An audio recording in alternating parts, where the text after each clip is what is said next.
మన చేతిలో ఉన్నది భగవన్నామం, మర్చిపోకండి. నేను మొదట చివర జీవితం అంతా చెప్పే మాట ఇది. మీరు స్మరించండి.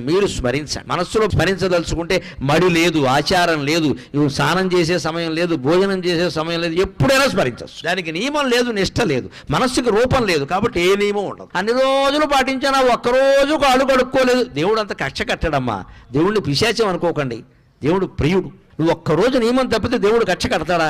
అలా అయితే దేవుడు అవుతాడా? అంతగా మనకు బాధ అనిపించింది అనుకో, అమ్మా ఏదో పొరపాటు చేశానమ్మా అని అమ్మవారి దగ్గర చెబితే క్షమించదా? ఆవిడ తల్లి అండి. భగవంతుడి దగ్గర భయం ఉండకూడదు, ఎప్పుడు హాయిగా చనువు ఉండాలి, ఒళ్ళో కూర్చునేలా ఉండాలి. గద, శంఖం, చక్రం, ఈ ఆయుధాలన్నీ వెనకాల వచ్చాయంటే నువ్వు నారాయణాయ నమః, ఓం నమో నారాయణాయ, ఓం నమః శివాయ, శ్రీమాత్రే నమః ఇలా ఏదో ఒకటి చెప్పిస్తూ ఉంటే సర్వాయుధాలు త్రిశూలం సహా నీ వెనకాల తిరుగుతూ ఉంటాయి. నీ జోలికి ఎవ్వడు రాడు, నీ ఇంటి జోలికి ఎవ్వడు రాడు, నీ భార్యా పిల్లల జోలికి ఎవ్వడు రాడు. వస్తే మటాష్, తిరుగులేదు ఇంకా.